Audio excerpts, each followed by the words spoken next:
Hey guys, before we get into this video, I just want to tell you that we had a few audio issues and just a lot of things were going against us, but I hope you stay to the end. We had an amazing conversation with Mr. Individual, and I hope you all enjoy. Bye. What's up, Jammers? We are back with another video. Yes, sir. And before we get started, we're going to do random 3 with TSG. And that's usually where we answer 3 random questions. But for today, we're only going to be answering 2. All right. So the first question, what was your favorite toy growing up? And if you want to go first, you're free to. Give me a second. Yeah. Okay. My favorite toy? Cardboard boxes. What was yours? Cardboard boxes. That's a good one. It's not, but like, that's all I would play because I could just use my imagination and make it whatever I wanted it to. Like, unfortunately, my parents spent all that money and here I am inside of a cardboard box. Hey, my first and only dollhouse was a cardboard box. I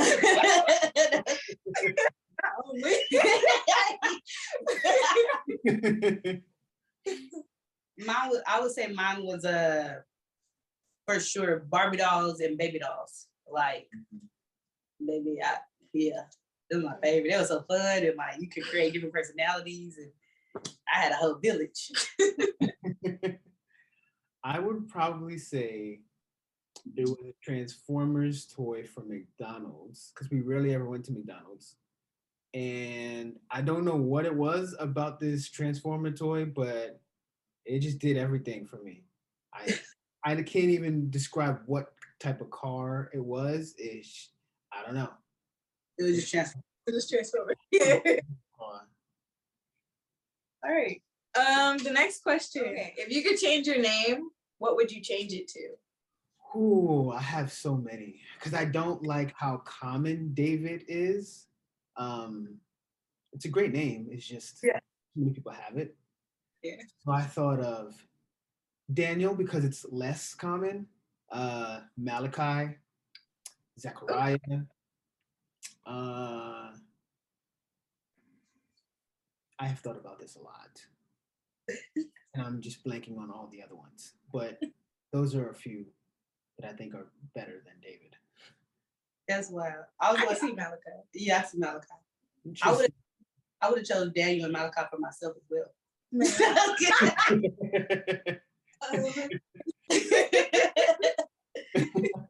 I ain't never thought to change my name. I guess like I've always wanted my middle name to stick, so I would say like Michelle. But I don't know. I like maybe Brianna. No, but like looking at your face, you're like, hey, my name is Brianna. I'll be like, Brianna. Ew. Okay. I can just see you being named Bria. Like, yeah, I guess so. You too. I don't know. I think my mom always wanted to name me Alexis, and I've always liked the name for myself. But like, I don't know. I don't know now. Like, telling people my name was Alexis and then not hearing like a joke or something after it just doesn't. Well, there probably would be a lot of car jokes, but now that I think about it, but it feels weird. So I like Spring. I don't think I would change it. No, but Alexis fits. I think because your middle name is Alex. So, yeah, Alexis fits. Well, that was round 3 with TSG. And as you can see, we have a lovely guest sitting right here. This is David, also known as Individual on Instagram. When I read your name, I always go Individual. Like it's real. Everybody always gets that mixed up. The only reason why I have 2 L's in the name is because somebody else took the one that I really wanted. It's just supposed to be individual. It's not supposed to be like we'll add flavor to it, which is always interesting. But it's just individual with 2 L's. So that's why I paused in his introduction. Oh, because I didn't want to mess it up. I didn't want to say it. I said it too. I was like, that's how I've always said it. And I think I've been following back for like a few years. Yeah. It's been a few years for both of us. So I'm like, individual posted. That is interesting. Now I want to keep it like that. Okay, cool. I don't know what knows. It's just individual. But now you gotta change it. You gotta be like, it's individual. You gotta use it.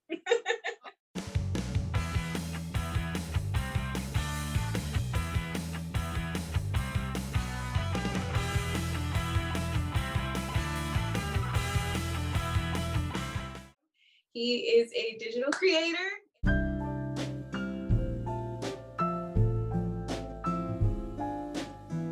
Jams has a few questions lined up for you, David, and I hope you're ready. Our first question, David, is who are you? So I am David Asman in the Bronx, born and raised. I am an artist. I'm from my heritage is from Ghana, but I'm an illustrator, animator. I guess you could say I'm a writer now. Yeah, I think. What else? What else is there? About 27 years old. I don't mind putting my government out here. I don't care. People are gonna find out anyway. I'm trying to think about what else. Nothing else is coming to mind. The man of God. Yes, for sure. First and foremost, yes, for sure. I love God for sure. What else? I'm trying to think. I think that pretty much covers it, to be honest. Okay.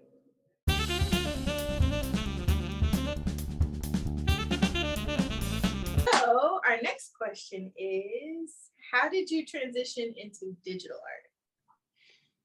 That by force, because I went to school for animation illustration. Well, that's what I specified in. But I was stuck with like traditional art for a very long time because that's what I was used to. But because of the changing landscape in 2D animation, it was actually much harder to do animation with paper and pencil than it was to just do digital art. So instead of like transitioning to Photoshop, I would actually do the full animations and then go into Photoshop and try and figure out how to be able to like digitize it and stuff like that. Mind you, this was, I want to say like from 2012 to 2016. That's when I was really trying to transition. It took me a long time because I just wasn't used to it. It was pretty scary at first. But ultimately, there's a lot of things in life that I realized that like you can't learn by trying to anticipate all the time. Sometimes the best way to learn is just when you start doing it. And it's only when you start doing it that you have like the real experimentational like experience. And you have to just dive in head first. And I think that's exactly what happened when I transitioned into digital art, where I had to figure out like, okay, how am I going to be able to grow accustomed to this? I just had to do it each and every single day. And at first I was trash. I was garbage. But No, go ahead. You wouldn't even think. You wouldn't think it. Yeah, like I can show you. It's bad. All right. So you were saying that okay, so did you not start doing how long have you been doing like sketches and things like that, digital art, like kind of in college? So did you start drawing like way earlier or? Yeah, I've always been drawing. I remember literally drawing since like kindergarten. And it was only because I used to watch a lot of Digimon at the time, and I didn't see any Black characters for a long time. So because I didn't see any Black characters, I would try and draw them so that I could like insert myself into the story. But yeah, I don't think I took it seriously because I was like on and off for a very long time. But it was only when I had to like think about like future career and stuff like that that I began to take it seriously. Like, and mind you, like I grew up in an African household, so it wasn't necessarily like illustration and animation was necessarily a viable option for a very long time. But after like, even with all the pressure from my parents and like stuff like that to try and be an architect or to, I don't know, be anything else but an artist, I was just like, hey, listen, there's gonna come a time when I'm gonna have to live on my own, and I'm gonna have to live my own life. At those times, am I going to be satisfied doing anything else? And I just realized, like, I'm not gonna want to live like.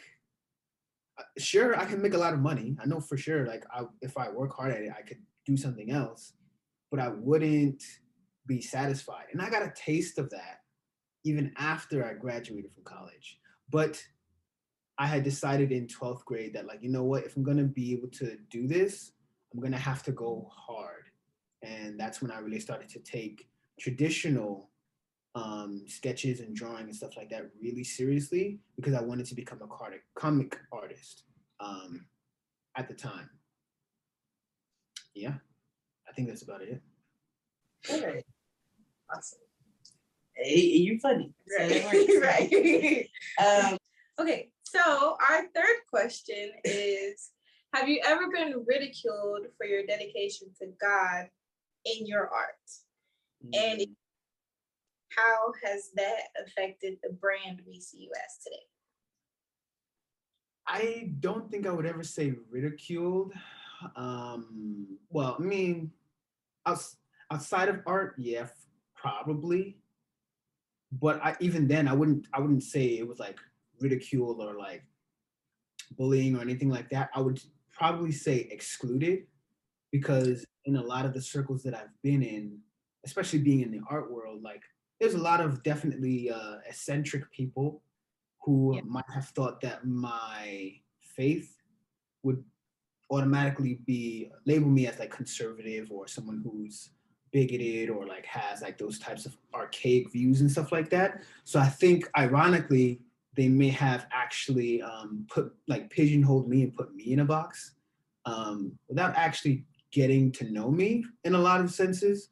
So I think if anything, it has kept me sort of out of the loop, because I didn't share similar perspectives as a lot of like other people in my circles.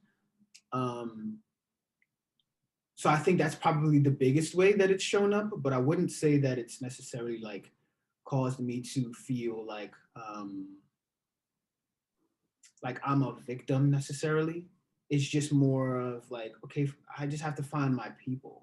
And once I'm able to find people who are at least able to understand me while I try to understand them, then I think I was able to then find different circles that are at least more accepting and more open to a conversation.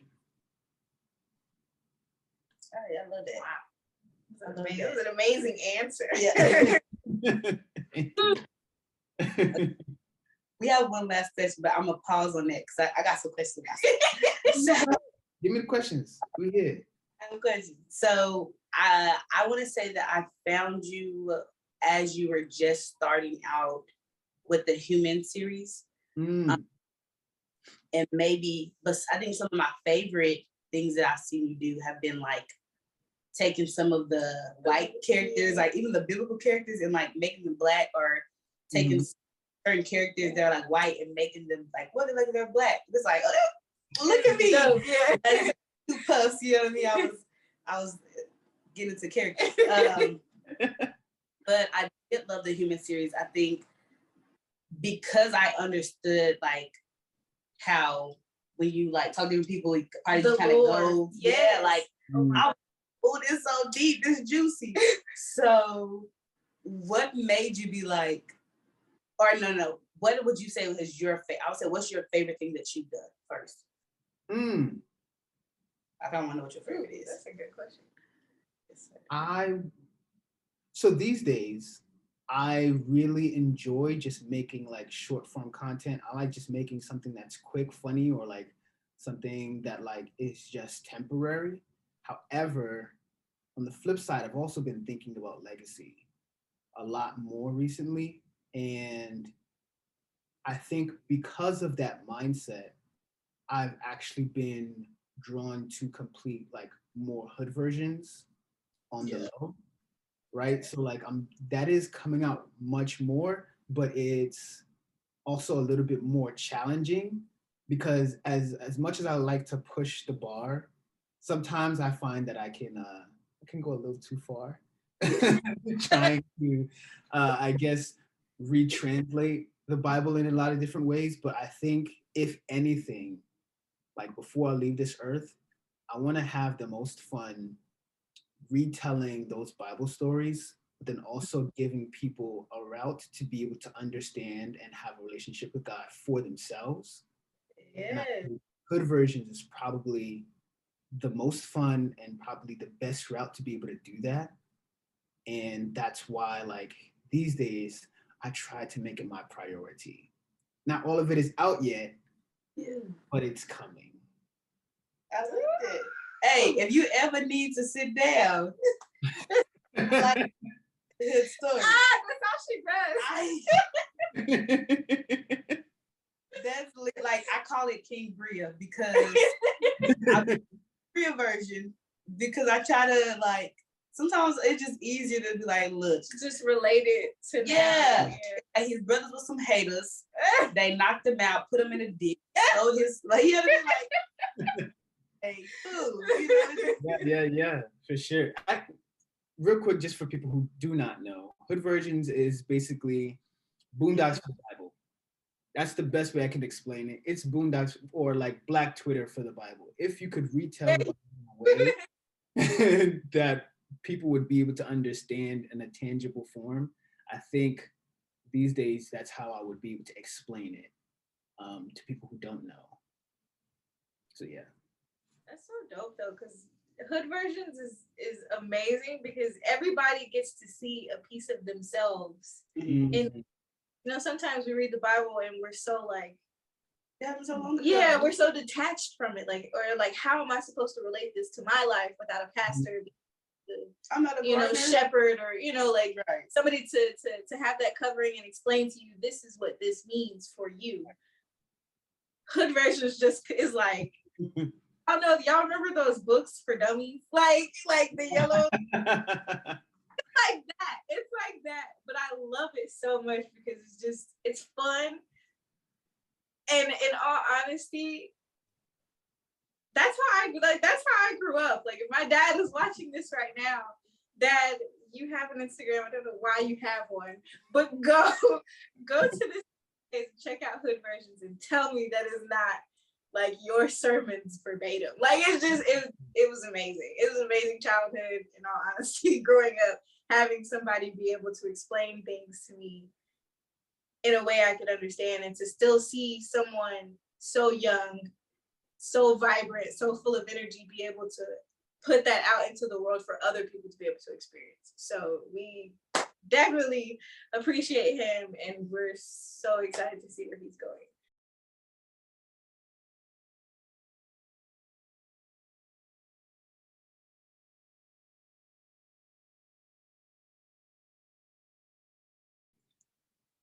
Oh man, I think it's done two things.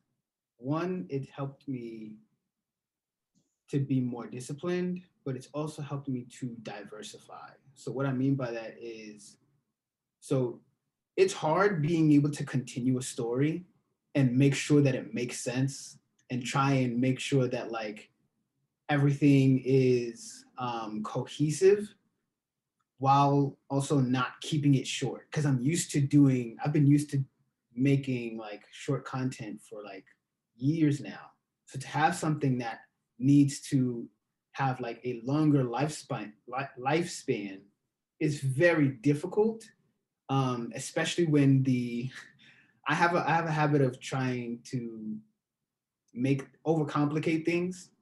So sometimes a lot of these characters are very complex, and you can't just stop at one place because of my habit of making cliffhangers. So you have to keep the story going for a long period of time. And on one hand, it's great because then people expect like more content consistently, and you begin to connect with other people and share perspectives and start conversations. But then on the other hand, people start to expect, and that can add pressure. But then it also, that's also a good in a way, because then it helps me to be like, okay, how can I be able to continue this story in a way that makes sense and isn't cheap or isn't like copied from anywhere else? How can I make sure that it's completely just its own thing consistently? So that's the one thing. It's helped me to discipline myself to stay with a certain thing, even with all the breaks and stuff like that. It helps me to continue that story. But then also it's helped me to diversify, because beforehand I didn't consider myself much of a writer. I had done poems and stuff like that before, but I wasn't really like, I wasn't a writer. Like, and I think that's kind of like evident at certain points of the story, even where like you can see that like it's good, but it probably just needs some more refining. And I think that's where I'm at right now, where like, okay, I'm just learning how to be able to write a good cohesive story in a way that is still impactful and like people can relate to. It's easy to do that with hood versions because that's just talking. You know what I mean? Like that's just like retelling things. But when you have to make your own complete original like world, that's very difficult. Especially when like you have people like hanging on, they remember more stuff than I do sometimes. And it's like, oh my gosh, geez, I forgot about this, I forgot about that. Okay, let me figure out a way to make sure that it still blends together. Yeah. It's hard. My purple and turquoise not. And honestly, and y'all, I think that's actually how I first DM'd this man, because I was angry. Because really? he left a cliffhanger on Webtoon, and I was like, I don't know if he's gonna answer, but like, sir, what are you doing? It was just, it's addicting, but it's addicting in a good way, because once again, even though you say you're not a writer, you have this uncanny way of putting a mirror to everybody who's reading your stuff. Like everybody is able to get something out of each one of these characters that you've magically created out of that. It's amazing. It really is amazing coming from fans, like diehard fans. I wouldn't just as someone who's like reading it. They're very like quick and easy reads. You kind of as you're reading it, you kind of connect with a certain character. You like, you know, it's kind of, you know, it's a little conviction because it's like, but like I wouldn't. It's so cool to look on that, like seeing someone be like, yeah, I'm not really that good at writing. It's like what? Okay. I know some great writers. Listen, let me tell you. Well, whatever you're doing, keep it up and improve. And improve. I feel like you need to improve. But you know. Now I got a question for y'all. Okay. The characters or the story of Humans, where do y'all think it's going as of right now?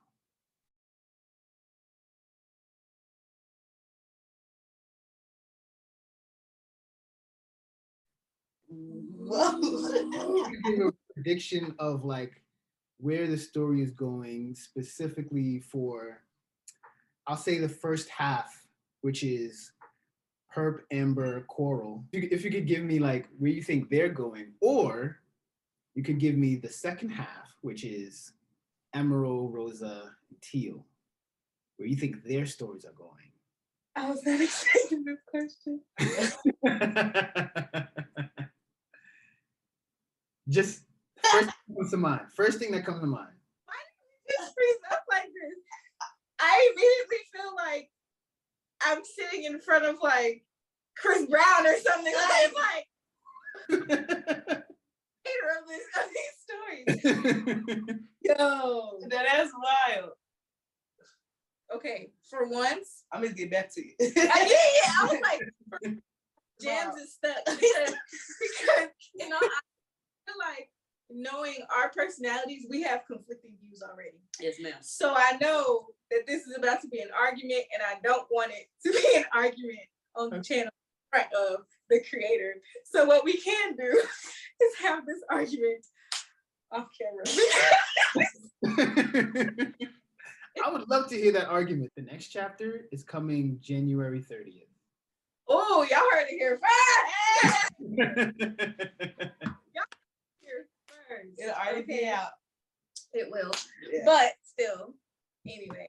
Our time is going now. So before we leave, we will have to get back with you on that answer because we have to convene.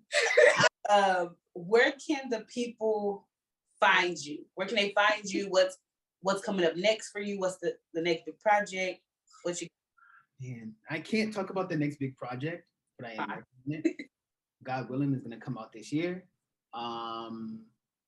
You can find me everywhere with the same tag, individual with 2 L's, INDAVIDUALL.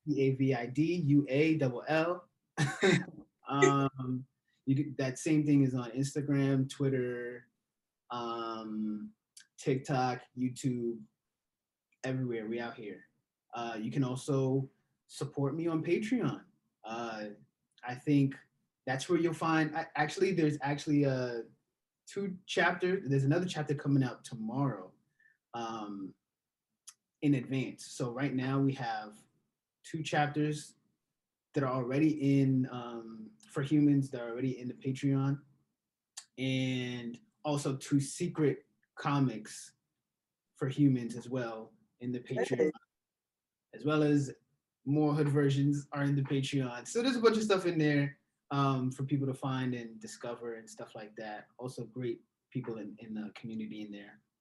And I've also started a Discord with my friend Ide for people who want to learn how to draw or increase their skills or just connect with other artists.